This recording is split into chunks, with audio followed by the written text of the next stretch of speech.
Salut à toutes et à tous les amis, on se retrouve pour la review des Monday Night Raw du 1er décembre 2025 et pour débuter le show on a eu un segment de Rhea Ripley et Io Sky qui sont revenus sur leur victoire au Survivor Series War Games. Elles insistent sur le chemin difficile qu'elles ont parcouru, leur volonté de récupérer les titres par équipe. Sky, fidèle à son arrogance, déclare que personne n'est prêt pour Rio. C'est un segment très intéressant pour débuter, c'est Monday Night Raw. Enfin bref, je l'ai bien aimé personnellement, ce petit segment-là, ce petit jeu de dupe, on va dire ça comme ça. J'ai bien aimé comment ils ont déroulé ça.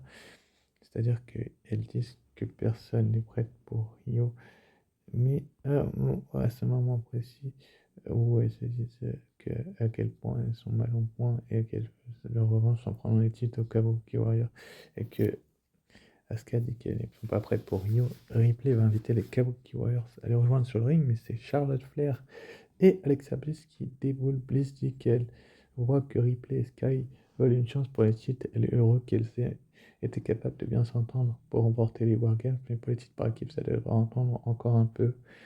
Charlotte Flair dit qu'elles sont les championnes précédentes et elles n'ont jamais eu leur rematch. Bliss dit que Ripley et Sky pourront avoir leur rematch après elle. Ripley dit qu'elle a du respect pour Flair et Bliss, mais elles n'ont pas été capables de battre les Kabuki Warriors, alors elles peuvent tourner dans la queue.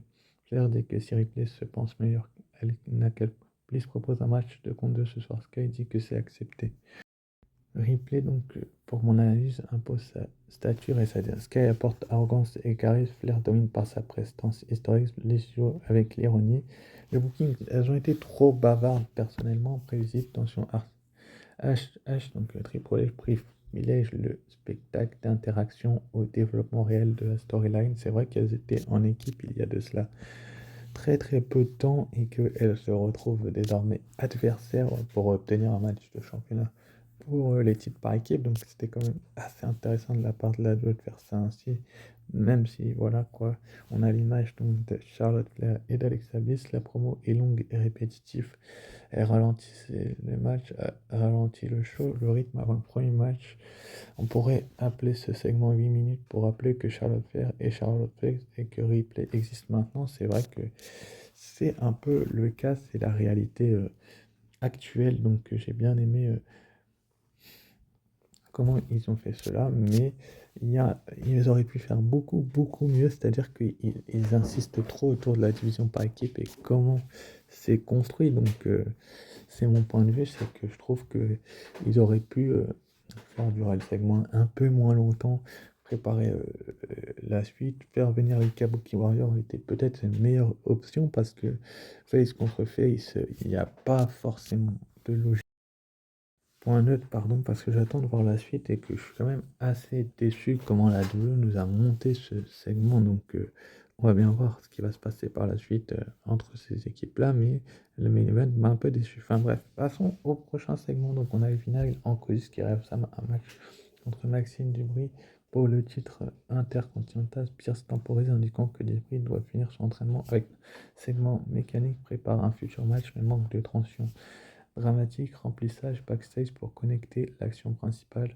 Apparemment, tout le monde doit passer par l'école Natalia, même les murs de l'arène. C'est vrai que Adam Pearce a un petit peu exagéré là-dessus et c'était peut-être tout ce que la douleur ait pu faire, c'est qu'ils auraient pu faire autrement et faire exagérer le segment. C'était peut-être pas le bon moment où on avait donc Ivy Nile qui voulait ce match de championnat. Enfin bref, moi j'avais trouvé ça quand même assez drôle, assez marrant. Et comment ils ont monté ça? Bah, c'était peut-être la meilleure idée possible de le faire. Donc on va bien voir ce qui va se passer par la suite quand Natalia aura fini donc de passer à travers les murs. Enfin bref, on passe à la suite. Donc on a Paul Heyman, Braun Breaker qui vont rejoindre Adam Pearce qui esquive toutes les questions. Breaker menace CM Punk et annonce la fin de son règne mondial. Enfin, suspense sur l'identité de l'homme masqué, on n'a pas su segment dense, multiple storyline et simultané typique. HH Breaker, Human mystérieux, entretient le suspense et renforce la Eman Rust semble un politicien esquivant toutes les qui était sous le masque, aucune idée, et même si je savais, je ne le dirais pas. J'ai bien aimé comment la WWE a fait ça, parce que bah, tout simplement c'était peut-être la meilleure idée à faire. c'est qu'ils le disent pas, Paul Heyman, il n'a pas forcément informé Adam Pearce de qui était sous ce masque. Enfin bref, Pearce dit qu'ils ont rien à se dire, ils se passent sur. Heyman demande pourquoi il est toujours là, il n'a aucune idée de qui était sous. Pearce demande de quoi ils veulent parler alors. Heyman dit que Braun Breaker battu le champion, alors ils ont enfin beaucoup de choses à. C'est vrai que du côté de Wargames, Braun Breaker a battu CM Punk et ils avaient beaucoup de choses à se dire effectivement, donc c'était quand même assez intéressant. J'ai bien aimé comment le segment a été monté et booké. Personnellement, il y en a certains qui vont critiquer, d'autres non. C'était quand même assez drôle, il y avait de l'impact, il y avait du suspense autour de l'homme masqué et franchement, c'est peut-être la meilleure chose à faire, donc c'est peut-être une des meilleures solutions possibles. Enfin bref, on va passer enfin à de l'action. C'était le premier match de la soirée, la demi-finale du tournoi. Last time is now. Jey Uso face à LA Knight. Très très belle opposition de style entre deux compétiteurs qui ont un style de catch assez similaire. On a eu un match technique et intense, des super kicks, des spears, des splash. Et franchement, le match était rythmé et storytelling clair. J'ai bien aimé comment ils ont construit la storyline de cette rencontre où on a un Jey Uso tout simplement qui est vraiment sur les devants de la scène et qui donne tout et qui prouve l'étendue de son potentiel. On a un LA Knight qui est une future top star qui va finalement, donc on va avoir un Uso Splash et les deux Jey Uso après un spear, il va tenter de tomber 1-2 mais il va se faire surprendre par LA Knight qui dans une fin crédible, va coincer les épaules de Jey Uso pour être crédible pour la victoire finale, donc pour la finale. Euh, et le post-match était spectaculaire pour montrer la rage de Jey. Et pour moi, l'impact, c'est que c'était le meilleur match du show. Ici, ça a été l'un des meilleurs matchs du show. On va pas dire le meilleur, mais c'était pas loin d'être le meilleur. Et j'ai bien aimé comment la WWE nous ont monté cette rencontre, comment Jey Uso s'est battu et les Knights également. Donc c'était quand même assez intéressant. Enfin bref, c'était peut-être la meilleure situation possible de la part de la WWE de mettre ce match-là pour lancer les hostilités. Le fait qu'Ellen Knight soit en finale, ça énerve un peu plus Jey Uso et son personnage, donc c'était peut-être la meilleure solution à faire. Donc on va bien voir par la suite ce qui va se passer. Mais la WWE est typique, exceptionnelle et vraiment sur les devants de la scène à gérer tout son possible. Donc on va voir après ce qu'ils vont faire par la suite. Donc c'était la meilleure solution, c'était de faire gagner. Donc LA Knight, c'est juste que c'était le meilleur match du show en plus. Mais bon, après on va avoir peut-être le moment le plus marquant, le plus drôle, difficile du show, c'est-à-dire qu'on a LA Knight qui remporte la victoire. Il est donc en finale de ce tournoi Last Time Is Now ce vendredi. Du côté de SmackDown, il sera présent pour cette grande finale, pour savoir qui ira affronter John Cena à Saturday Night Main Event. Et franchement, si c'est cet homme-là, ça serait exceptionnel. Et donc, on va avoir Jey Uso qui semble considérer toutes les bouteilles Prime comme des ennemis personnels. Il va péter un câble, il va détruire la bouteille Prime. Et on sent qu'il était frustré. Effectivement, il va aussi détruire les escaliers en les jetant les abords du ring. Il était vraiment fâché. Et c'était la goutte de trop, la défaite de trop, toute la tension qui est redescendue d'un seul coup pour lui, de pauvre Jey Uso, qui va devoir maintenant se reconstruire et se remettre vraiment sur les devants de la scène, enfin se relancer, on va dire ça comme ça, je cherchais le mot, et c'était peut-être la meilleure situation possible. Enfin bref. On avait Bailey et Lyra qui se plaignaient de ne pas être dans les matchs de titre et Adam Pearce a dit qu'il va les prendre en considération, Kabuki Warriors, etc. Enfin bref, le Judgment Day donc arrive sur le ring. Dominic Mysterio dit qu'on est en présence d'une légende. John Cena est le meilleur de tous les temps et papa il vient juste de battre le meilleur de tous les temps. Ce qui fait de lui le meilleur Mysterio de tout le temps, ce qui fait de lui le meilleur luchador de tous les temps, ce qui fait de lui le roi et encore une fois le meilleur champion intercontinental de tout le temps. Mais il n'aurait pas pu le faire seul, sans ses gardes, gars, j'ai dit McDonagh et Finn Balor et bien sûr Roxanne et Rexen, merci à eux, mais il y a une personne en particulier sans qui il n'aurait pas pu le faire. Alors voici Liv Morgan. Très intéressant, une très belle introduction de Dirty Dominic Mysterio qui vraiment revient et soutient le jugement des interactions avec Dominic teasing du contrôle du clan. Franchement, c'était un segment émotionnel et narrativement justifié. On a la relance du jugement D et la valorisation de Liv Morgan. qui, qui la valorise. On a un moment fort, segment long, mais nécessaire pour installer la dynamique. Et Liv Morgan qui apparaît comme le joker caché de Triple H, c'était la surprise garantie, mais franchement, j'avais bien aimé le discours, la petite promo, le petit speech de Dirty Dom qui introduit donc sa belle et douce Liv Morgan, qui va vraiment revenir en tant que top leader, en tant que vrai leader du clan. Donc j'ai bien aimé comment ils ont fait ça et comment ça a été monté. Donc je ne vous mens pas que la WWE a fait le meilleur scénario possible en faisant revenir Liv Morgan du côté de War Games et en la mettant en la mettant sur les devants de la scène. C'était le meilleur choix judicieux à faire. Donc je trouve ça très très bien que Triple H l'ait utilisé comme Joker et que ce soit la surprise garantie. Il a fait une super promo Dominique et ça c'est vraiment très bien qu'il ait intronisé donc Liv Morgan qui va dire donc qu'elle est de retour et qu'on ne l'a pas vu venir. C'est vrai, John Cena ne l'a pas vu venir. Dominique dit qu'ils savent que John Cena allait découvrir leur plan, alors ils ont sorti une carte secrète de leur manche pour qu'il retrouve les deux choses qu'il aime le plus au monde, son titre et son amoureuse. Liv Morgan dit que ce visage lui manquait tellement. Pareil pour Raquel, Jedi Finn et Roxanne. Elle est tellement heureuse des revoir, mais depuis son départ, elle a entendu des choses au sujet du jugement Day. On dit que le jugement Day est fait, que le jugement Day a perdu les titres, que le jugement Day se casse en morceaux, mais tout change maintenant car Liv Morgan est de retour. Le jugement Day aussi de retour pour récupérer tout ce qui leur revient. Le jugement Day dirige officiellement Raw et une chose de plus pour Dominique. Liv Morgan lui donne une gifle et commence ensuite à l'embrasser. Très très belle promo de Liv Morgan qui est revenu. Il n'y a pas d'autre chose à dire là-dessus. Donc finalement, le Joker caché Triple H, il revient. Et donc, c'est ce qui s'est passé. Et franchement, j'ai bien aimé ce qui s'est passé là-dedans. Donc, la WWE a fait la meilleure chose possible. Ensuite, après, donc, on a eu Maxime Dubry et Natalia qui s'entraînaient ensemble. Et franchement, j'ai bien aimé. C'est l'idée de son entraînement en tant que championne intercontinentale où elle est mise en difficulté par son amie et associée jusqu'au bout à la sauce Natalia. Donc on voit que Maxine a du mal ces derniers temps, ces derniers mois, ces dernières semaines. Et là, elle est mise en difficulté et on voit tout le travail qu'elle a accompli ces derniers mois, ces derniers temps. Et donc franchement, c'est le meilleur scénario possible que la WWE nous ait monté. Donc je vais pas vous mentir en vous disant que j'adore le fait que Maxime Dubry soit championne intercontinentale et qu'elle ait le titre. Mais l'entraînement, franchement, c'était un peu de trop.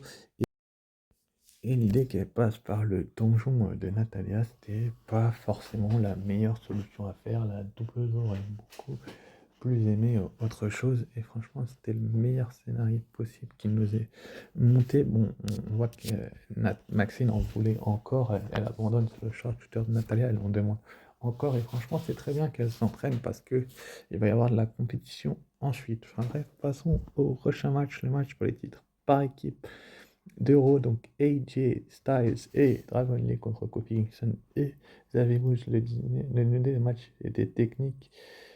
Et donc, franchement, le match freeze, pointe varié et spectaculaire, un booking, victoire logique des champions, une bonne qualité pour contrebalancer les segments bavards, et le New Day qui continue de perdre proprement, guide d'entraînement possible pour perdre avec style. Mais franchement, j'ai bien aimé l'idée de cette rencontre avec un AJ qui repousse contre la marche d'acier en ringside, Lee qui porte un coup de coude à Kingston, AJ prend la tag et bloque Kingston contre une corde.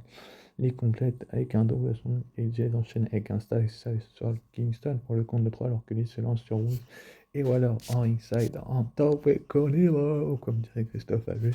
Franchement, il le fait mieux que moi, je pense, mais il y a un mais, c'est que la douleur, ils capitalisent. On voit que l'alchimie de cette équipe, elle est de plus en plus forte et qu'ils sont de plus en plus excellents dans un ring. Donc j'ai bien aimé comment ils nous ont fait ça et comment ils nous ont monté ça. Franchement, c'était la meilleure idée possible qu'ils auraient pu faire. Donc, franchement, j'ai adoré. Et c'était le meilleur scénario possible que la WWE ait monté avec cette affiche-là. Parce que AJ Styles et Dragon Lee, c'est Star Power, c'est vendeur de foufou. Le New Day n'avait pas eu sa revanche depuis extrêmement longtemps. Donc, j'ai beaucoup aimé le fait qu'il l'ait maintenant et qu'ils rivalisent avec leurs adversaires pour, euh, pour le meilleur ou pour le pire. Mais franchement, là, ils ont fait mieux que rivaliser et que résister. Ils ont fait un match hors du commun où on a eu vraiment tout ce qu'on aime, c'est-à-dire AJ Styles et Dragon. Également une opposition qui a été victoire, qui a tenu toutes ses promesses, une bonne qualité de contrebalancer des segments bazar de match. Une victoire logique des AJ Styles et Dragon Lee, c'était leur deuxième défense de titre. Et donc logique qu'ils conservent leur titre. Franchement, c'était une très très belle victoire pour eux. Ils ont été la chercher, ils l'ont mérité. Donc c'est un point positif. Franchement, j'ai adoré ce match-là. C'était pour moi le match de la soirée, le match du show.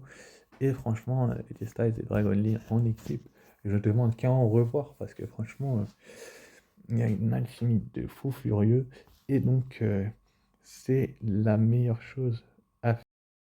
En coulisses, on a Jackie qui a demandé quel message elle a envoyé à Nikki Bella avec cette victoire, et qui a dit qu'elle a montré à tout le monde que lorsqu'on trahit Vaquet, on termine brûlée, elle est prête pour découvrir sa prochaine adversaire. Liv Morgan arrive et dit qu'elle voulait simplement la veiller, qu'elle est de retour. Très très belle promo de Liv Morgan qui envoie un message à Stephanie Vaquer à la Primera. Franchement, c'était la meilleure chose à faire et j'ai bien aimé comment ils ont fait ça. Donc, c'est peut-être un mal pour un bien de faire ça ainsi. Donc, j'ai bien aimé personnellement la construction de ce segment où on a Stéphanie Vaquer qui dit qu'elle est prête pour n'importe quel défi en tant que championne du monde. Et Liv Morgan qui lui dit bah, je suis de retour. Et donc, on va avoir ensuite, après l'arrivée de The Vision, Paul Heyman et Mandy qui doit saluer quelques personnes. La première est Brock Lesnar, il reste quelqu'un d'unique sur cette planète. La bête, la seconde est Thomas. C'était un plaisir de faire du business avec lui. Ensuite, Bronson Reed qui a fait des tsunamis à tout le monde, rendant la défaite impossible. Logan Paul, la plus grande star du web, qui est maintenant parfait pour The Future de la WWE. Et finalement, CM Punk va défendre son titre World Heavyweight Arrow face au futur champion Braun Breaker. Breaker dit que ce soir il est un peu près que ce n'est pas à cause de l'homme masqué ou Batman qui a essayé de ruiner son moment. Il est préoccupé par le fait que c'était si facile de faire un compte de 3 avec. Malgré toute la grande histoire de CM Punk, il est venu à la conclusion que CM Punk est une Moll. Tracker dit que si un Punk devait se préoccuper de sa femme, qui est une plus grande star que lui, le 5 janvier, ce sera lui contre Punk, car Punk a essayé de lui briser le cou et de lui prendre sa carrière. Il va ruiner la vie de CM Punk. Il arrive pour la carrière de Punk le 5 janvier. Alors qu'on va lancer comme le nouveau champion du monde. CM Punk va arriver, qui n'est même pas l'ombre du vrai meilleur au monde. Braun Breaker. Franchement, très très belle promo de Braun Breaker qui a fait une superbe, belle chose alchimique, quoi. Il a fait un super discours où on le voit qu'il est tout simplement simultané et qu'il a un, un ennemi plus pire que lui-même, donc c'est parfait. Ensuite, après, donc, on a eu Jey Uso qui était en interview par rapport à cette promo de One Breaker, donc c'est la meilleure chose à faire, donc de la part de la WWE que de dire que Roman Reigns est celui qui devrait détrôner CM Punk. Donc j'ai bien aimé comment la WWE a fait cette promo de Jey Uso et comment ils nous ont fait croire en fait que Jey Uso était peut-être l'un, si ce n'est le meilleur catcheur de ces dernières semaines, ces derniers mois. Donc j'ai bien aimé personnellement l'idée que Jey Uso doit se reconcentrer, doit vraiment être une dynamique en place. Lui qui a enchaîné deux défaites, deux grosses défaites, bah là, on sent qu'il est un peu perdu et que c'est pas trop quoi faire. Bref, point neutre. Passons au prochain match, seconde demi-finale du tournoi Last Time is Gunther face à Solo Sikoa. J'ai dit now. Gunther démarre sa maîtrise, démontre sa maîtrise technique, sa prise dans les coups de poing, les suplexes et la manière de contrôler le rythme du match est chirurgicale. Joe utilise son style propre, rapide, charge physique, tentative de Samoan Drop et Spinebuster. Le contraire de style renforcé, les storytelling. Les spots sont variés, close night, powerbomb. Chaque move sert à la narration du match avec des catchers. Gunther remporte le match après un low blow pendant que l'arbitre discutait avec Tala Tonga suivi d'un powerbomb final. Ce finish est typique à chaque cohérent narrativement. Gunther gagne mais avec un élément dramatique pour maintenir le suspense et préparer la finale contre LA Knight. Le match établit clairement la finale du solo paraît fort et crédible, mais Gunther reste la menace dominance renforçant son aura du futur champion de futurs à nouveau champions potentiels. Moment fort du show pour les amateurs et de storytelling. La foule est engagée tout le long entre réactions de peur, chants de non et ovations lors des spots de puissance. Aura une règle non écrite pour gagner, appliquer la triche, un low et Venter pourrait donner des cours de maîtrise de la triche dramatique pour aspirant champion. C'est exactement ce qui s'est passé et c'est très très intéressant ce que la WWE a fait suite après. Donc on va avoir le fameux face-à-face, c'est un point positif. Donc cette victoire de Gunther entre les Knight et Gunther. Chargé de tension dramatique, le segment est un contraste parfait de style. LA Knight, showman, confiant, souriant et bavard face à Gunther, stoïque et imposant. La foule réagit. Un Knight, Gunther et participe activement à la construction. Les expressions faciales et le langage sont au cœur du segment et tentent d'intimider par le charisme et le sourire, tandis que Bros et la menace physique pour sa posture et sa présence, mon court mais efficace pour teaser la finale du tournoi à SmackDown. H joue sur le suspense sans révéler l'issue, montant l'attente des spectateurs. La face-à-face réussit parfaitement à créer une anticipation. Les deux catcheurs sont mis en valeur, Gunther comme menace froide et Nash comme opportuniste arrogant et laissant croire qu'un sourire suffira à intimider Gunther. Mauvaise stratégie quand on fait face à un mur de muscles vivants. On pourrait appeler ce moment le cours accéléré de charisme vs puissance qui plie en premier. Le match entre Rhea Ripley et Io Sky et Charlotte Flair et Alexa Bliss, sa performance, prestance naturelle de chaque moment est calculée sans ses chops et coups de genoux impressionnés par la précision et la fluidité. Alexa Bliss joue le rôle du cerveau de l'équipe, fallait Charlotte Flair, avec des comptes rapides, des manipulations et de ses adversaires, capable de porter plusieurs adversaires à finir des spots avec une intense acrobatie de vitesse. Io Sky parfait entre les compléteries et des divertissements. Le match débute normalement, mais HH oriente rapidement la storyline vers un chaos. Or, l'histoire n'est pas uniquement qui gagne ou perd, mais quelle équipe et quel clan domineront. Après, les interactions mettent en avant la rivalité entre les générations, expérience vs jeunesse, technique.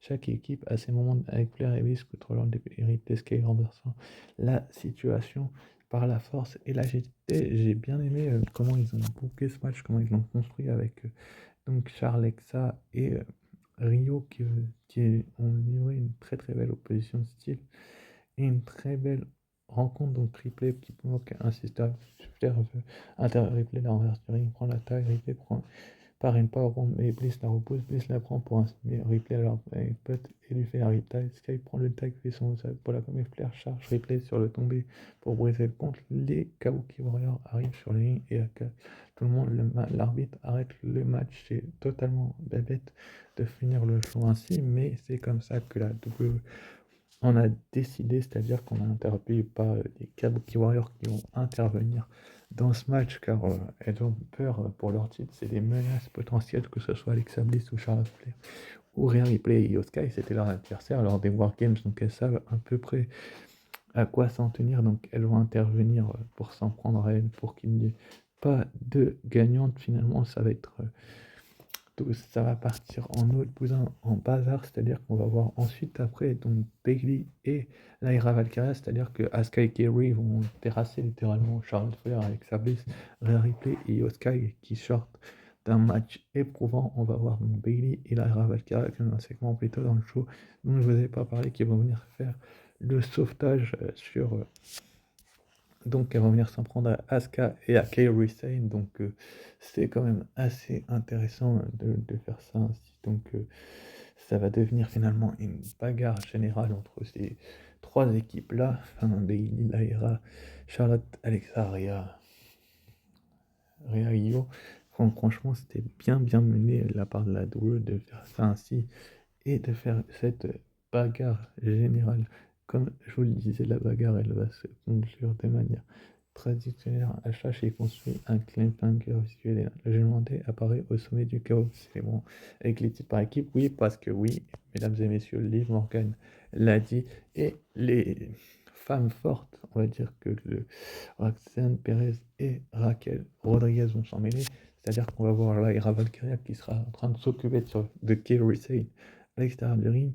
Elles vont se prendre une droite et donc finalement on a Raquel Rodriguez qui va faire donc sur le ring sa Tejana Bomb à Asuka en plein centre du ring. Et donc le Judgment Day est de retour aux affaires autour de ces titres par équipe qu'ils ont perdu il y a de cela quelques temps. Donc c'était quand même une bonne idée de les remettre autour de ce titre tout de suite. Donc j'ai bien aimé l'idée personnellement de les remettre autour de ce titre. Et donc de c'est un pas, ça va utiliser les prochains lancements et renforce le statut du Judgment Day et de Liv Morgan comme force dominatrice. Mais plus les puristes qui voulaient voir un match complet et un gagnant clair, la foule est éclaircie par les retours. Comme un professeur disant vous avez vos diplômes et je vous garde la médaille. Franchement, c'était quand même assez intéressant. Les performances individuelles exceptionnelles, directes et visuelles, fort retour et intervention marquante. C'est les points forts, le match coupé et la fin frustrante pour les fans. Classique des matchs trop d'intervention qui étudie l'impact du combat. C'est un petit peu le débrief de ce match.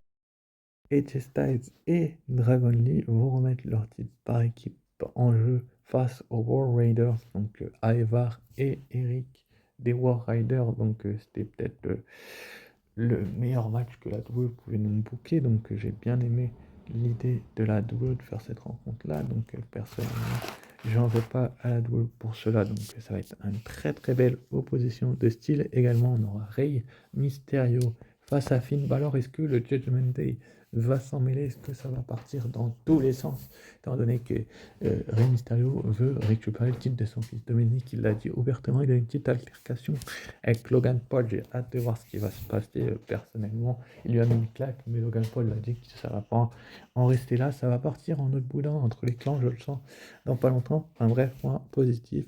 Et donc annoncé pour NXT ce soir, donc on aura le Iron Survivor Summit entre Lola Vice, Kelani, Jordan Grace, Kendall Gray et Sol Roca. Ça va être assez intéressant de voir ce qu'elles auront à se dire juste avant le Iron Survivor Challenge de ce samedi du côté de San Antonio au Texas pour le dernier pay-per-view de NXT de cette année. Donc on va bien voir ce qui va se dérouler dans ce PLE-là et surtout quelle suite pour Jessie Jade. Est-ce qu'elle défendra son titre du côté de Deadline ou pas? On en saura un peu plus ce soir et je vous en parlerai dans ma review, mais on va bien voir ce qui va se dérouler durant ce summit. On aura également Josh Briggs contre Tavion Heights dans une revanche d'un match il y a 2 ou 3 semaines, si je ne dis pas de bêtises. Ça va être une position de style et une rencontre assez intéressante entre les deux hommes. Donc, je vais pas vous mentir que je suis assez heureux de voir ce match-là et de voir comment NXT va promettre. Enfin, bref, on va bien voir ce qui va se dérouler. On aura également les explications de Easy Dame de pourquoi qu'elle a trahi Tatum Paxley du côté de NXT Gold Rush Nuit 1. Donc on va savoir pourquoi elle a agi ainsi. Elle nous a un peu expliqué la semaine dernière, mais elle sera présente sur le ring pour en dire un peu plus. Enfin bref, ça va piquer, ça va être intéressant de le savoir. Et on aura également donc Dark State contre Jivon Evans, Leon Sater, Miles Force et Joe Hendry dans le main event de NXT ce soir. Donc ceux qui regardent cette vidéo, n'hésitez pas à liker, commenter, partager, vous abonner si ce n'est pas déjà fait. Et ciao, bye, et à très vite pour une nouvelle vidéo.